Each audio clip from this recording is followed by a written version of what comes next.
श्री शिवाय नमस्तुभ्यम दोस्तों। आप सभी लोग जानते हैं कि आज है चंद्र ग्रहण और चंद्र ग्रहण का समय क्या है, इसका सूतक काल कब से शुरू हो जाएगा, सूतक काल के समय में आपको क्या नहीं करना है और चंद्र ग्रहण के समय में आपको क्या सबसे ज़्यादा करना है, सारी जानकारी हम आपको इस वीडियो में देंगे। साथ ही में कुछ ऐसी भी चीज़ें हैं इस चंद्र ग्रहण से जुड़ी हुई जिसके बारे में आपको बिल्कुल नहीं पता है। अगर पता लग गया तो आपको वो सब मिल जाएगा जिसकी आप लोग सालों से कल्पना कर रहे होंगे। देखिए, ये चंद्र ग्रहण हमारे भारत में दिखाई देगा। सबसे पहले आप ये बात सुन लीजिए, और जब हमारी चंद्र ग्रहण ये भारत में दिखाई देगा तो भाई इसका सूतक काल भी हमारे भारत में मान्य रहेगा और सारे नियमों का आप सभी लोगों को पालन करना भी पड़ेगा। अगर नहीं करोगे तो इसका दुष्प्रभाव आपके ऊपर देखने के लिए मिलेगा, आपके घर परिवार में देखने के लिए मिल जाएगा। ठीक है, तो देखिए चंद्र ग्रहण का जो समय है वो कब है, कब से लेकर कब तक लगने वाला है, ये सबसे पहले हम जान लेते हैं। क्योंकि चंद्र ग्रहण को लेकर सबसे ज़्यादा लोगों के मन में यही प्रश्न रहता है कि चंद्र ग्रहण का सही समय क्या है।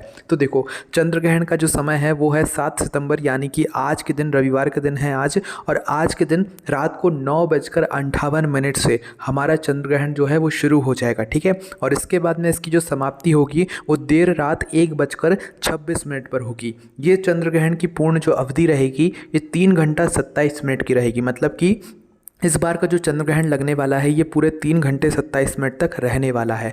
और ये चंद्र ग्रहण आप लोगों को अपने घर पर दिखाई देगा, मतलब जहाँ पर भी आप रहते हैं, क्योंकि पूरे भारत में ये चंद्र ग्रहण आप लोगों को देखने के लिए मिलेगा। इसलिए आप जहाँ पर भी रहते हैं भारत में, वही आपको ये चंद्र ग्रहण देखने के लिए मिल जाएगा। पर अब ऐसा नहीं है कि आपको इस चंद्र ग्रहण को देखना है। क्यों नहीं देखना है वो हम आपको आगे बताएंगे। इसके पहले हम आपको ये बता दें कि चंद्र ग्रहण जब लगता है ना, तो चंद्र ग्रहण शुरू होने के 9 घंटे पहले से सूतक काल शुरू हो जाता है। सूतक काल वही समय होता है जिस समय में हमें जो है वही नियमों का पालन करना चाहिए जो नियम का पालन हम लोग मतलब चंद्र ग्रहण के दौरान करते हैं। ठीक है, तो सूतक काल कब से शुरू हो रहा है ये हम लोग जान लेते हैं। इसके बाद हम आपको आगे की जानकारी बताते हैं। तो देखिए, आज सूतक काल जो है वो दोपहर के 12:57 से शुरू हो जाएगा, यानी कि 7 सितंबर को दोपहर 12:57 से हमारे सूतक काल की यहाँ पर शुरुआत हो जाएगी, है ना।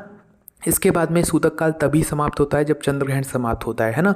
तो इस बात का आप लोग ध्यान रखिएगा। अब देखिए, सूतक काल शुरू होने के पहले आप लोगों को ये बात ज़रूर पता होगी कि भाई यहाँ पर हमें तुलसी जी की पत्ती अपने पीने के पानी में रख देना चाहिए, अपने भोजन में रख देना चाहिए, ताकि उस जगह पर कोई भी ग्रहण का प्रभाव ना पड़े। पर आपको शायद ये बात नहीं पता होगी कि आज के दिन किसी भी पेड़ की पत्ते या पत्ती नहीं तोड़ी जाती है। जिसमें तुलसी की पत्ती भी आती है, तुलसी की पत्ती को आप आज मत तोड़िएगा।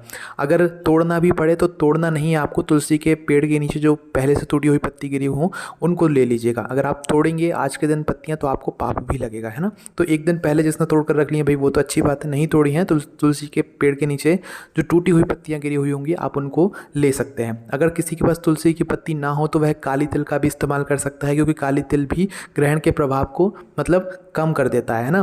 मतलब अगर आप काली तिल को पानी के पास रख देंगे या भोजन के पास रख देंगे तो भाई आपके खाने पर, पानी पर ग्रहण का कोई भी प्रभाव नहीं पड़ेगा। इसके अलावा आप कुशा या दूर्वा भी रख सकते हैं इन जगहों पर। ये 3 ऑप्शन आपके पास है, 3 में से कोई भी एक चीज़ अगर आप लोग पीने के पानी के पास में या भोजन में या भगवान के पास में रखते हैं तो उस जगह पर ग्रहण का कोई भी ज़्यादा प्रभाव नहीं पड़ेगा। इसके बाद में दोस्तों जो सूतक काल शुरू होता है, सूतक काल शुरू होने से पहले आपको ये सारे कार्य करने रहते हैं। इसके बाद में कुछ ऐसे भी और कार्य हैं जो कि आपको सूतक काल के पहले कर लेना चाहिए। जैसे कि आपको जो भी भोजन बनाना है शाम का, रात का, वो आप पहले ही बना कर रख लो, क्योंकि सूतक काल के बाद वैसे भी खाना ना तो बनाया जाता है ना खाया जाता है। पर क्या होता है कि सूतक काल से लेकर ग्रहण की समाप्ति तक एक बहुत लंबा समय होता है, तो इतने समय कोई भी भूखा नहीं रह सकता है। तो इस वजह से आप लोग सूतक काल के पहले भोजन बना लो जितना आप लोगों को शाम को लगे, रात को लगे या पूरे दिन भर में लगे। क्योंकि सूतक काल में जब आप भोजन बनाते हो तो आप छुरी या लोहे की चीज़ों का इस्तेमाल ज़रूर करते हो, और सूतक काल में या ग्रहण के समय में लोहे की चीज़ों का स्पर्श नहीं करना चाहिए, कैंची, छुरी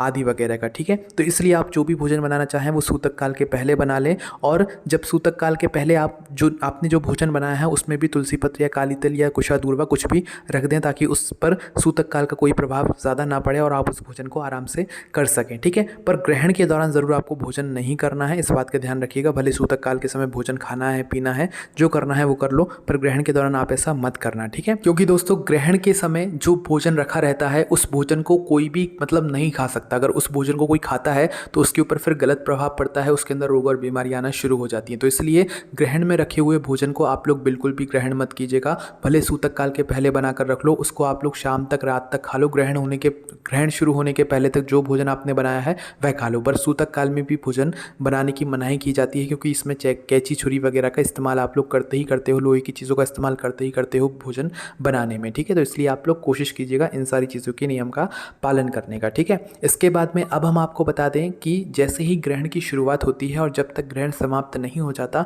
इस बीच में आप लोगों को क्या करना चाहिए। देखो, वैसे तो सूतक काल में ही ये कहा जाता है कि आपको भगवानों को स्पर्श नहीं करना चाहिए, भगवानों के मंदिर में या आपके घर में जो पूजा घर है वहाँ पर पर्दा डाल देना चाहिए, सूतक काल से पहले ही डाल देना चाहिए। इस नियम का भी आप लोग थोड़ा सा ध्यान रखिएगा।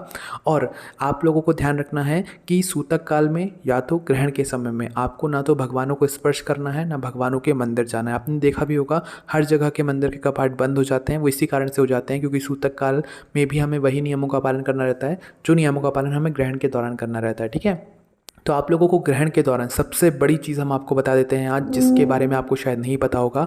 आप नॉर्मली जो भगवान के नाम का ध्यान जाप करते हैं ना, आपको इस जाप का तो उतना ही फल मिलता है जितना मिलना चाहिए। पर अगर चंद्र ग्रहण के दौरान अगर आप लोग भगवान के नाम का ध्यान करते हैं, अपने गुरु मंत्र का जाप करते हैं या भगवान के कोई से भी नाम का ध्यान जाप करते हैं, तो भाई आपको उस नाम ध्यान का पता है कितना फल मिलता है, कई गुना ज़्यादा फल मिलता है। आप नॉर्मल जो नाम ध्यान करते हो भगवान के नाम का, उसका तो आपको फल मिलता है, पर ग्रहण के दौरान जो आप नाम जाप करते हो ना, उसका आपको कई गुना बढ़कर फल मिलता है। तो इसलिए मौका मत छोड़िएगा। ग्रहण के दौरान सिर्फ कुछ करना है तो वो भगवान के नाम का ध्यान करना है। ये बात हम बच्चों के लिए, बड़ों के लिए, गर्भवती माताओं बहनों के लिए, सबके लिए बोल रहा है।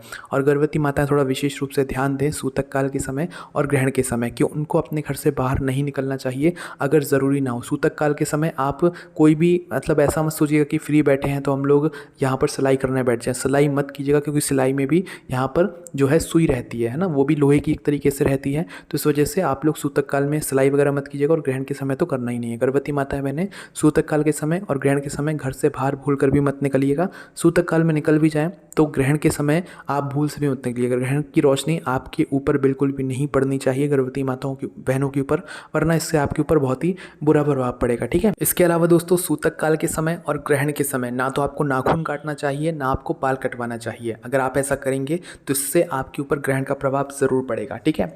इसके बाद में दोस्तों जब ग्रहण चल रहा हो तो उस समय के बीच में आप लोगों को एक और चीज़ है जिसके बारे में शायद ज़्यादा लोग बात नहीं करते हैं और इसका भी बहुत ही बड़ा महत्व माना जाता है कि चंद्र ग्रहण के दौरान आप लोगों को बाथरूम वगैरह जाने से बचना चाहिए, पेशाब वगैरह जाने से बचना चाहिए, शौच वगैरह जाने से बचना चाहिए। वरना होता क्या है दोस्तों, अगर आप लोग ग्रहण के दौरान यहाँ पर बाथरूम जाते हैं या शौच जाते हैं तो इससे होता क्या है कि भाई आप लोगों के ऊपर दरिद्रता का वास हो जाता है, मतलब आपके घर में परेशानी आना शुरू हो जाती है। तो इसलिए आप ग्रहण के दौरान टॉयलेट मत जाइएगा, शौच मत जाइएगा। अगर आपकी मजबूरी हो, इमरजेंसी हो तो फिर वो आपके ऊपर है। बाकी जो सही नियम था वो हमने आपको यहाँ पर बता दिया है। ग्रहण के पहले जाना चाहो, सूतक काल में जाना चाहो जा सकते हो, उसमें कोई दिक्कत परेशानी है।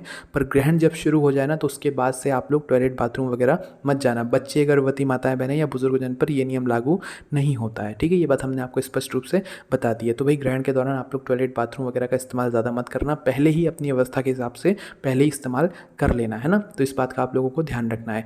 इसके बाद में अब आप लोग कहोगे कि भाई हम इस समय तो सो जाएंगे, हमें कौन सी बाथरूम जाना पड़ेगा, शौच जाना पड़ेगा। तो हम आपको बता दें कि ग्रहण के दौरान सोया नहीं जाता है। अगर आप ग्रहण के दौरान सोते हैं तो इससे आप रोगी बनते हैं। जो भी ग्रहण के दौरान सोते हैं ना भाई, उनके शरीर में रोग और बीमारी प्रवेश कर जाते हैं। इसलिए आप लोग जो हमने आपको ग्रहण का समय बताया ना, इस समय के बीच में मत सोइएगा, भले इस समय के बाद सो जाइएगा, है ना। अब इस बार क्या हो रहा है कि जो हमारे चंद्र ग्रहण की समाप्ति हो रही है वो रात को 1:26 पर हो रही है। और बहुत सारे लोगों के मन में ये प्रश्न है कि ग्रहण के बाद तो हमें स्नान करना रहता है, पर इस बार ग्रहण की समाप्ति तो रात को 1:26 पर हो रही है, मतलब मध्य रात्रि में देर रात हो रही है। तो भाई क्या हम लोगों को इस समय स्नान करना ज़रूरी है? तो देखो ऐसा कुछ नहीं है, आपको इस समय स्नान करना ज़रूरी नहीं है। हाँ, किसी को स्नान करना है तो वो कर रहा है तो और अच्छी बात है। नहीं करना चाहो इस समय स्नान तो कोई दिक्कत नहीं है, आप अगले दिन सुबह जल्दी उठकर स्नान कीजिएगा, है ना। देखो रात्रि में जब आप सोओगे ना तो जिस चादर पर, जो चादर आप बिछाकर सो रहे हो, बस आपको सुबह उठकर उस चादर को धोना पड़ेगा। इसके अलावा आपको कुछ नहीं करना पड़ेगा क्योंकि आप उस पर सो रहे हो, ठीक है। तो जिस भी गद्दे या जिस भी चीज़ पर सो आप लोग उसके ऊपर एक चद्दर बिछा कर सोना, अगर आप लोग रात्रि में स्नान नहीं कर रहे हो, है ना। वैसे ज़्यादातर लोग रात्रि में स्नान नहीं करेंगे, सभी लोग सुबह ही स्नान करेंगे, क्योंकि पूरे घर को भी शुद्ध करना रहता है, भगवानों को भी स्नान कराना रहता है, तो ये आधी रात में करना मुमकिन बिल्कुल भी नहीं है। तो इसीलिए आप सभी लोग सुबह जल्दी उठ जाइएगा। अगले दिन सुबह जल्दी उठकर पहले खुद स्नान कीजिएगा, जिस जल से स्नान करें उसमें गंगा जल डालकर स्नान कीजिएगा, तभी जो ग्रहण का प्रभाव है वो आपके ऊपर से हट जाएगा। इसके बाद में अपने पूरे घर में भी गंगा जल छिड़किएगा और भगवानों को भी गंगा जल डले हुए जल से भगवानों को आप लोग स्नान यहाँ पर कराइएगा, ठीक है। भगवानों को स्नान कराने के बाद आप जो भी पूजा अर्चना करना चाहें वो कर सकते हैं। इसके बाद ग्रहण समाप्ति के बाद अगर आप दान पुण्य करना चाहते हैं तो ये बहुत ही शुभ माना जाता है। ग्रहण के दौरान आप दान पुण्य भी कर सकते हैं। और दोस्तों ये ग्रहण कोई साधारण ग्रहण नहीं है, ये ग्रहण भाद्रपद मास की पूर्णिमा तिथि के दिन लग रहा है और इसी दिन से पितृपक्ष या श्राद्ध पक्ष भी शुरू हो रहे हैं, इसलिए ये वाला चंद्र ग्रहण ना बहुत ही ज़्यादा खास है। चंद्र ग्रहण के समय आप भगवान को ज़रूर ध्यान कीजिएगा, भगवान के मंदिर में नहीं जाना है, भगवान को स्पर्श नहीं करना है, दूर बैठकर ही मनी मन भगवान के नाम का बस जाप करना है। इससे आपको बहुत कई गुना बढ़कर फल मिलेगा, क्योंकि ये चंद्र ग्रहण थोड़ा सा खास है। अब कुछ विशेष बातें, आप लोगों को चंद्र ग्रहण को बिल्कुल नहीं देखना है, अगर देखोगे तो इससे आपकी आंखों पर भी प्रभाव पड़ेगा, आपके ऊपर भी प्रभाव पड़ेगा, ठीक है।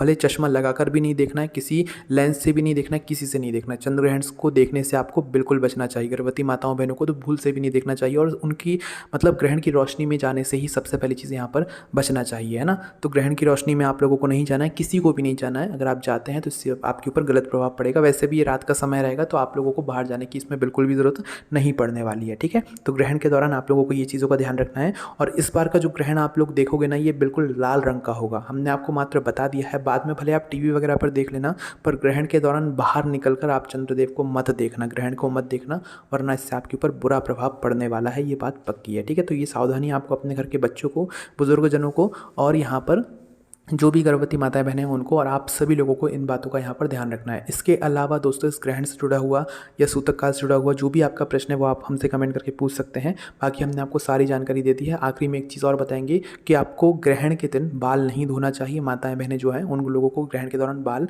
नहीं धोना चाहिए। सुबह के समय की हम बात कर रहे हैं, तो आप लोग बाल धोने से भी इस दिन बचें, ठीक है। इसके अलावा कोई भी प्रश्न आपके मन में है तो आप हमसे कमेंट करके पूछ सकते हैं। हमारी वेबसाइट भोलेनाथ.com पर भी आप लोगों को सारी जानकारी पढ़ने के लिए मिल जाएगी। ओम नमः शिवाय, जय भोले बाबा श्री शिवाय, नमस्तुभ्यं।